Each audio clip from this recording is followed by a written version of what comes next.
नृत्यांगन कला केंद्र समिति की अध्यक्षा ममता त्यागी ने मीडिया से बात करते हुए बताया कि उनकी समिति द्वारा जिला के विभिन्न स्कूलों में बच्चों को कथक नृत्य का प्रशिक्षण प्रदान किया जा रहा है।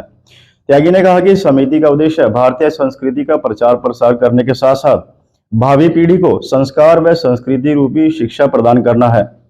ममता त्यागी ने सरकार व प्रशासन का आह्वान करते हुए कहा कि शहर में सांस्कृतिक केंद्र का अभाव होने के कारण इस कार्य में कठिनाइयां आ रही हैं। इसलिए सरकार को केंद्र स्थापित करने के लिए प्राथमिकता के आधार पर कार्य करना चाहिए ताकि विलुप्त होती इस विधा को पुनः पटल पर लाया जा सके। नृत्यांगन कला केंद्र के द्वारा निरंतर हम देख रहे हैं कि पिछले लंबे समय से जो हमारे शास्त्रीय संगीत की बात करते हैं, कथक नृत्य की बात करते हैं, या कुल मिला के हम कहते हैं कि जो भारतीय संस्कृति है उसको बढ़ावा देने का काम किया जा रहा है। और अभी पिछले दिनों विभिन्न स्कूलों में आपके द्वारा कैंप भी लगाए गए जिनमें बच्चों को आपने प्रशिक्षण दिया।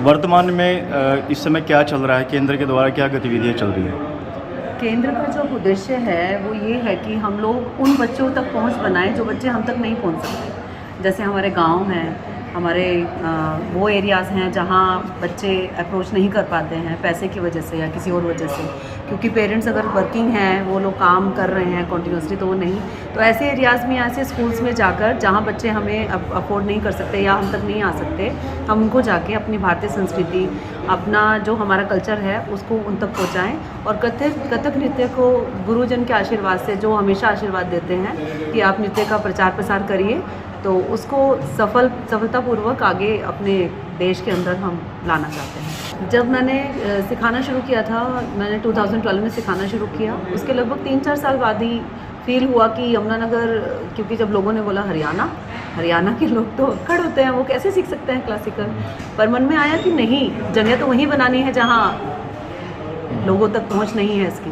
और हमने यहाँ प्रयास किया तो नो डाउट यमुनानगर के लोगों के अंदर क्लासिकल नृत्य और गायन वादन तीनों चीज़ें हैं। यहाँ के लोग इंटरेस्ट लेते हैं इन चीज़ों में, और संस्था ने जो ये वाला काम शुरू किया है, हम लोग पिछले 4 साल से कॉन्टिन्यूसली प्रयास कर रहे हैं और इसी दिशा में आगे बढ़ रहे हैं। अभी हाल ही में संस्था के द्वारा डीएवी गर्ल्स कॉलेज में भी एक भव्य कार्यक्रम का आयोजन किया गया था जिसमें शिक्षा मंत्री जी स्वयं उपस्थित रहे थे। तो वो किस प्रकार का कार्यक्रम था और उस कार्यक्रम के बाद क्या केंद्र की जो गतिविधियां हैं उनमें कुछ बढ़ावा आया, कुछ ऊर्जा मिली है केंद्र को काम करने की? 1 साल में हम लोग इस तरह का प्रोग्राम करते हैं, इसको हम एनुअल नृत्यांगन कला केंद्र का ही प्रोग्राम बोलते हैं। और इसमें लगभग 50 से 60 बच्चे, खाली बच्चे नहीं, बड़े, जिसमें कि डॉक्टर्स फैमिली है हमारी एक अलग से, जो पूरा हमें मोटिवेट भी करते हैं और हमारे साथ जुड़ी हुई हैं।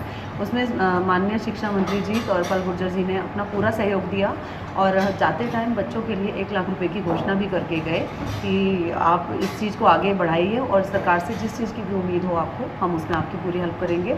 और इस प्रोग्राम के अंदर हम लोगों ने शिव स्तुति, गणेश वंदना, हमारी झांसी की रानी हैं, और हमारे एक रामायण, ये हम 4 मेन कैरेक्टर लेकर चले थे, और एक कृष्ण स्तुति जिसमें बच्चों ने परफॉर्म किया। एम इस संस्था का यही है कि हम अपनी जो हमारी संस्था है, अपने देश का जो कल्चर है हमारा, हम उसको उभारें और अपने बच्चों तक पहुंचाएं। क्योंकि बच्चों को ट्विंकल ट्विंकल लिटिल स्टार तो याद होता है, लेकिन अगर हम बोलें श्री कृष्ण गोविंद हरे मुरारी, तो शायद वो उसको बोलने से भी कतराते हैं और सही तरीके से बोल भी नहीं पाते हैं। तो हमारी जो इच्छा है, मेरी जो स्पेशली इच्छा है, मैं 22 साल से इसी फील्ड में कार्यरत हूँ, और इच्छा है कि यमुनानगर के घर घर तक कथक का एटलीस्ट एहसास हो। नहीं कोई बच्चा सीख पाए पूरा, कोई बात नहीं, उसको ये पता होना चाहिए कथक क्या है। और स्पेशली उन बच्चों को हम एक व्यावसायिक तौर पर भी तैयार करने की कोशिश कर रहे हैं जो बच्चे इस फील्ड में आगे काम करना चाहते हैं, चाहे वो बालकुंड के बच्चे हों, चाहे वो डीवी के बच्चे हों, चाहे वो गुरुकुल के बच्चे हों। इच्छा यही है कि इन बच्चों को सिखाएं, और सरकार से अपेक्षा रखती हूँ कि वो हमें इसमें पूरा सहयोग करें, क्योंकि हमें इसके लिए एक जगह की ज़रूरत है जहाँ हम एक सेंटर बना पाएँ। घर से काम कर रहे हैं पर वो पर्याप्त नहीं हो पाता। चौधरी कौरपाल जी से हमारी बात हुई थी, पर उनकी व्यस्तता के कारण हम उनसे आगे नहीं मिल पा रहे हैं। कोशिश हम करेंगे। माननीय मेयर साहब से भी मैं गुजारिश करूंगी और खुद जाके मिलना चाहूँगी कि जाकर वो शायद वो हमें दिशा निर्देश दे पाएँ, वो हमें बता पाएँ कि हम क्या करें जिससे कि बच्चों के लिए कैसे स्थान की व्यवस्था हो पाए।